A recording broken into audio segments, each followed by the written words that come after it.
Bonjour et bienvenue dans Prépa et Performance. Nous sommes dimanche, donc on ne va pas perdre nos habitudes de journées plus calmes qu'à l'accoutumée. Mais ce n'est pas une raison pour être totalement inactif, car la vie est dans le mouvement. Alors on va se lancer dans une séance tout en douceur, avec les moyens du bord pour conclure le week-end. C'est parti.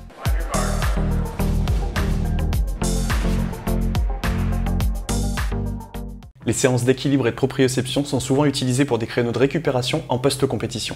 Et comme nous avons déjà fait 4 bonnes séances cette semaine, rien de tel qu'un moment de décompression. Nous allons travailler la proprio des articulations majeures à travers des postures et des déséquilibres.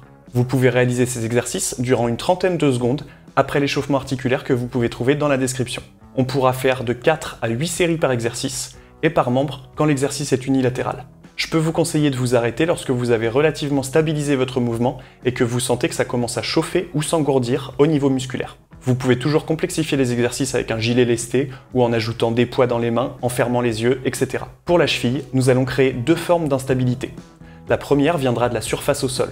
Pour ce faire, vous pouvez vider votre bannette de linge sale et empiler des tissus sur une bonne dizaine de centimètres d'épaisseur. Enfin, évidemment, si vous possédez une surface de proprioception, vous faciliterez la manœuvre. Vous pouvez trouver un lien pour vous en procurer un en cas de besoin dans la description de la vidéo et aider la chaîne. Une fois en instabilité sur ma surface, je vais chercher à ne pas m'équilibrer avec les bras. Le premier niveau consistera à être droit comme un I. Le but étant justement que ce soit à la cheville de faire ce travail d'équilibration.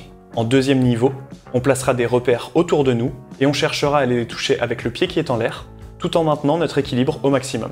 La seconde forme d'instabilité viendra du haut du corps. Pour ce faire, si vous avez une barre ou un bâton sur lequel fixer des lestes avec des élastiques, ça permettra d'avoir un outil instable. Je vais ensuite monter sur mon avant-pied et stabiliser ma position.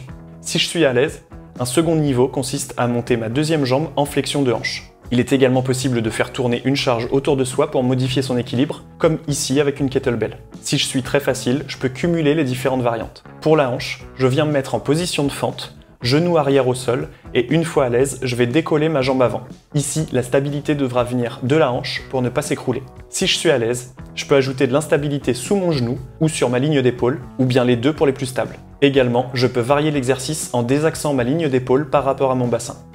Pour l'épaule, je peux, si j'ai un ballon ou une balle, venir me mettre légèrement en équilibre contre un mur. Là, j'applique mon poids sur la balle et vais chercher à faire de petits mouvements de rotation, tout en contrôlant la stabilité de mon bras. Je dois bien sûr garder le coude en extension complète pour que mon épaule travaille.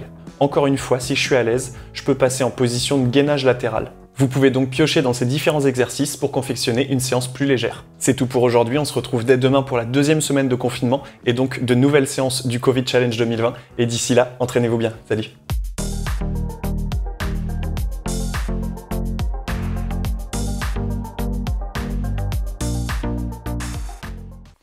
Putain, j'ai bégayé. J'ai bégayé.